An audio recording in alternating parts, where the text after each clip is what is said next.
أعوذ بالله من الشيطان الرجيم. بسم الله الرحمن الرحيم. الحمد لله الذي أنزل على عبده الكتاب ولم يجعل له عوجا قيما لينذر بأسا شديدا من لدنه ويبشر المؤمنين الذين يعملون الصالحات أن لهم أجرا حسنا ماكثين فيه أبدا وينذر الذين قالوا اتخذ الله ولدا ما لهم به من علم ولا لآبائهم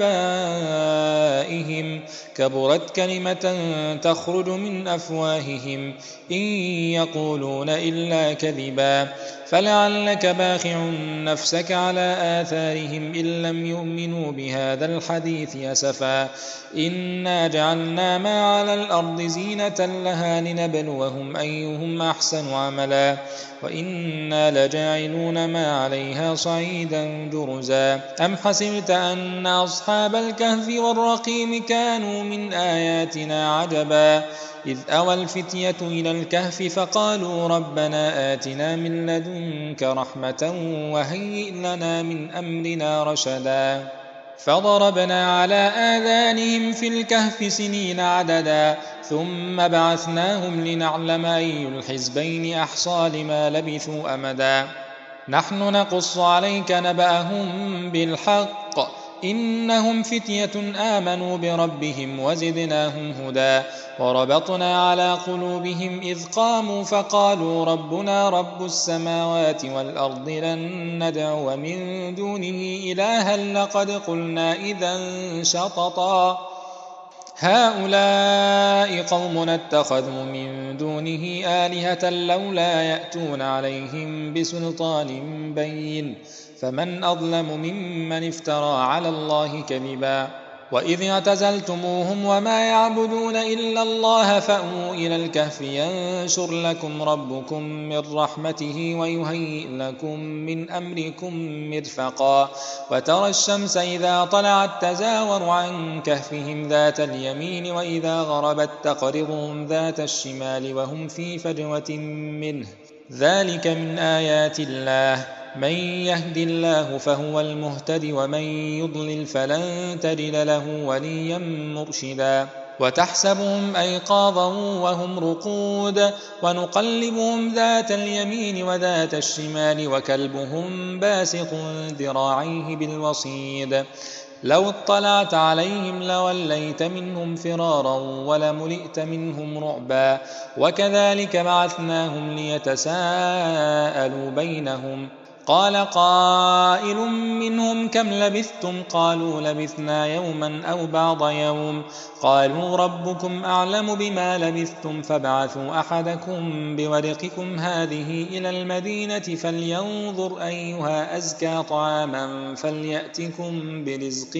منه وليتلطف ولا يشعرن بكم أحدا إنهم إن يظهروا عليكم يرجموكم أو يعيدوكم في ملتهم ولن تفلحوا إذن أبدا وكذلك أعثرنا عليهم ليعلموا أن وعد الله حق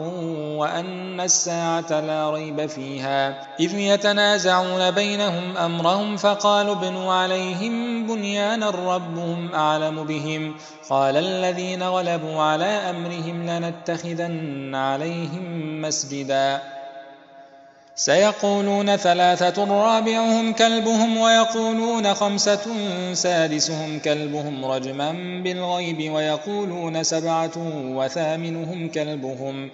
قل ربي أعلم بعدتهم ما يعلمهم إلا قليل فلا تمار فيهم إلا مراء ظاهرا ولا تستفت فيهم منهم أحدا ولا تقولن لشيء إني فاعل ذلك غدا إلا أن يشاء الله واذكر ربك إذا نسيت وقل عسى أن يهديني ربي لأقرب من هذا رشدا ولبثوا في كهفهم 300 سنين وازدادوا 9 قل الله أعلم بما لبثوا له غيب السماوات والأرض أبصر به وأسمع ما لهم من دونه من ولي ولا يشرك في حكمه أحدا واتل ما أوحي إليك من كتاب ربك لا مبدل لكلماته ولن تجد من دونه ملتحدا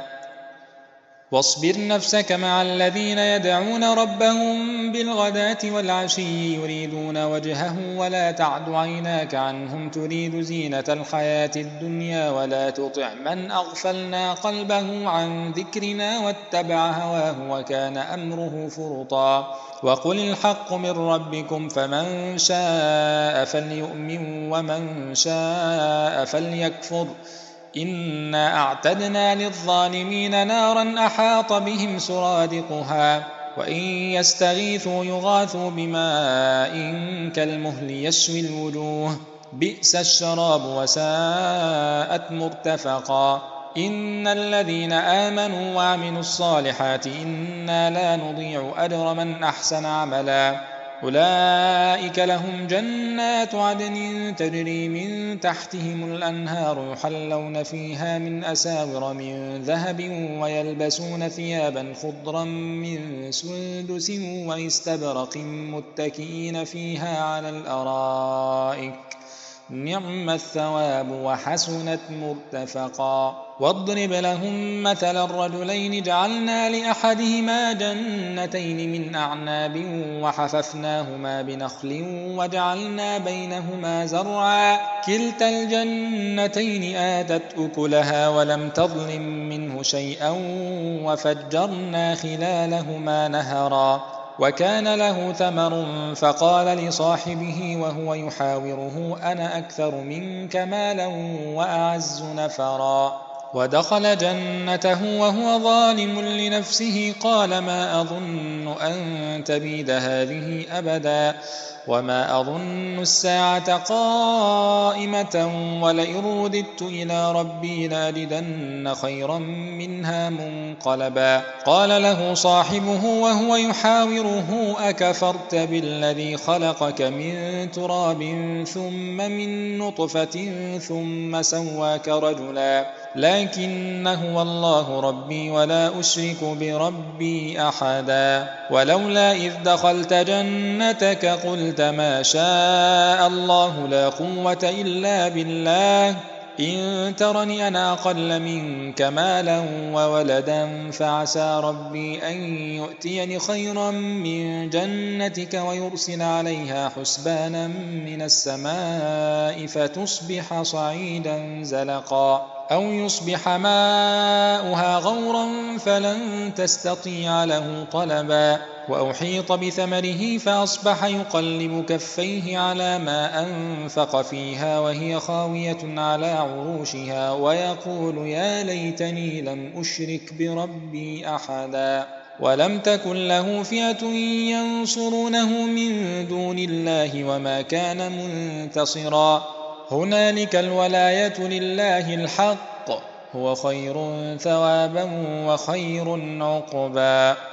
واضرب لهم مثل الحياة الدنيا كماء إن أنزلناه من السماء فاختلط به نبات الأرض فأصبح هشيما تذروه الرياح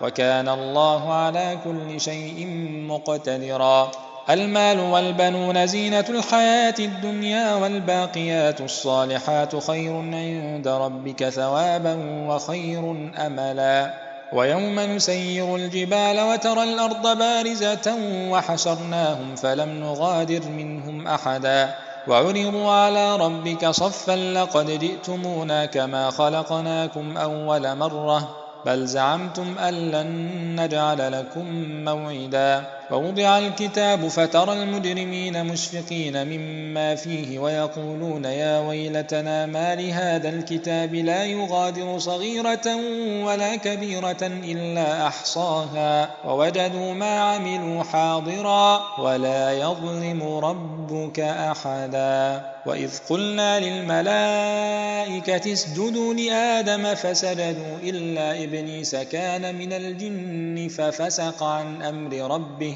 أفتتخذونه وذريته أولياء من دوني وهم لكم عدو بئس للظالمين بدلا ما أشهدتهم خلق السماوات والأرض ولا خلق أنفسهم وما كنت متخذ المضلين عضدا ويوم يقول نادوا شركائي الذين زعمتم فدعوهم فلم يستجيبوا لهم وجعلنا بينهم موبقا ورأى المجرمون النار فظنوا أنهم مواقعوها ولم يجدوا عنها مصرفا ولقد صرفنا في هذا القرآن للناس من كل مثل وكان الإنسان أكثر شيء جدلا وما منع الناس أن يؤمنوا إذ جاءهم الهدى ويستغفروا ربهم إلا أن تأتيهم سنة الأولين أو يأتيهم العذاب قبلا وما نرسل المرسلين إلا مبشرين ومنذرين ويجادل الذين كفروا بالباطل ليدحضوا به الحق واتخذوا آياتي وما أنذروا هزوا ومن أظلم ممن ذكر بآيات ربه فأعرض عنها ونسي ما قدمت يداه إنا جعلنا على قلوبهم أكنة أن يفقهوه وفي آذانهم وقرا وإن تدعهم إلى الهدى فلن يهتدوا إذن أبدا وربك الغفور ذو الرحمة لو يؤاخذهم بما كسبوا لعجل لهم العذاب بل لهم موعد لن يجدوا من دونه موئلا وتلك القرى أهلكناهم لما ظلموا وجعلنا لمهلكهم موعدا وإذ قال موسى لفتاه لا أبرح حتى أبلغ مجمع البحرين أو أمضي حقبا فلما بلغا مجمع بينهما نسيا حوتهما فاتخذ سبيله في البحر سربا فلما جاوزا قال لفتاه آتنا غداءنا لقد لقينا من سفرنا هذا نصبا قال أرأيت إذ أوينا إلى الصخرة فإني نسيت الحوت وما أنسانيه إلا الشيطان أن أذكره واتخذ سبيله في البحر عجبا قال ذلك ما كنا نبغ فارتدا على آثارهما قصصا فوجد عبدا من عبادنا آتيناه رحمة من عندنا وعلمناه من لدنا علما قال له موسى هل أتبعك على أن تعلمني مما علمت رشدا قال إنك لن تستطيع معي صبرا وكيف تصبر على ما لم تحط به خبرا قال ستجدني إن شاء الله صابرا ولا أعصي لك أمرا قال فإن اتبعتني فلا تسألني عن شيء حتى أحدث لك منه ذكرا فانطلقا حتى إذا ركبا في السفينة خرقها قال أخرقتها لتغرق أهلها لقد جئت شيئا إمرا قال ألم أقل إنك لن تستطيع معي صبرا قال لا تؤاخذني بما نسيت ولا ترهقني من أمري عسرا فانطلقا حتى إذا لقيا غلاما فقتله قال أقتلت نفسا زكية بغير نفس لقد جئت شيئا نكرا قال ألم أقل لك إنك لن تستطيع معي صبرا قال إن سألتك عن شيء بعدها فلا تصاحبني قد بلغت من لدني عذرا فانطلقا حتى إذا أتيا أهل قرية استطعما أهلها فأبوا أن يضيفوهما فوجدا فيها جدارا يريد أن ينقض فأقامه قال لو شئت لاتخذت عليه أجرا قال هذا فراق بيني وبينك سأنبئك بتأويل ما لم تستطع عليه صبرا أما السفينة فكانت لمساكين يعملون في البحر فأردت أن أعيبها وكان وراءهم ملك يأخذ كل سفينة غصبا وأما الغلام فكان أبواه مؤمنين فخشينا أن يرهقهما طغيانا وكفرا فأردنا أن يبدلهما ربهما خيرا منه زكاة وأقرب رحما. وأما الجدار فكان لغلامين يتيمين في المدينة وكان تحته كنز لهما وكان أبوهما صالحا فأراد ربك أن يبلغا أشدهما ويستخرجا كنزهما رحمة من ربك وما فعلته عن أمري ذلك تأويل ما لم تستطع عليه صبرا. ويسألونك عن ذي القرنين قل سأتلو عليكم منه ذكرا. إنا مكنا له في الأرض وآتيناه من كل شيء سببا فأتبع سببا حتى إذا بلغ مغرب الشمس وجدها تغرب في عين حمئة ووجد عندها قوما قلنا يا ذا القرنين إما أن تعذب وإما أن تتخذ فيهم حسنا قال أما من ظلم فسوف نعذبه ثم يرد إلى ربه فيعذبه عذابا نكرا وأما من آمن وعمل صالحا فله جزاء الحسنى وسنقول له من أمرنا يسرا ثم أتبع سببا حتى إذا بلغ مطلع الشمس وجدها تطلع على قوم لم نجعل لهم من دونها سترا كذلك وقد أحطنا بما لديه خبرا ثم أتبع سببا حتى إذا بلغ بين السدين وجد من دونهما قوما لا يكادون يفقهون قولا قالوا يا ذا القرنين إن يأجوج ومأجوج مفسدون في الأرض فهل نجعل لك خرجا على أن تجعل بيننا وبينهم سدا قال ما مكني فيه ربي خير فاعينوني بقوة أجعل بينكم وبينهم ردما آتوني زبر الحديد حتى إذا ساوى بين الصدفين قال انفخوا حتى إذا جعله نارا قال آتوني أفرغ عليه قطرا فما استطاعوا أن يظهروا وما استطاعوا له نقبا قال هذا رحمة من ربي فإذا جاء وعد ربي جعله دكاء وكان وعد ربي حقا وتركنا بعضهم يومئذ يموج في بعض ونفخ في الصور فجمعناهم جمعا وعرضنا جهنم يومئذ للكافرين عرضا الذين كانت أعينهم في غطاء عن ذكري وكانوا لا يستطيعون سمعا أفحسب الذين كفروا أن يتخذوا عبادي من دوني أولياء إنا أعتدنا جهنم للكافرين نزلا قل هل ننبئكم بالأخسرين أعمالا الذين ضل سعيهم في الحياة الدنيا وهم يحسبون أنهم يحسنون صنعا أولئك الذين كفروا بآيات ربهم ولقائه فحبطت أعمالهم فلا نقيم لهم يوم القيامة وزنا ذلك جزاؤهم جهنم بما كفروا واتخذوا آياتي ورسلي هزوا إن الذين آمنوا وعملوا الصالحات كانت لهم جنات الفردوس نزلا خالدين فيها لا يبغون عنها حولا قل لو كان البحر مدادا لكلمات ربي لنفد البحر قبل أن تنفد كلمات ربي ولو جئنا بمثله مددا قل إنما أنا بشر مثلكم يوحى إلي أنما إلهكم إله واحد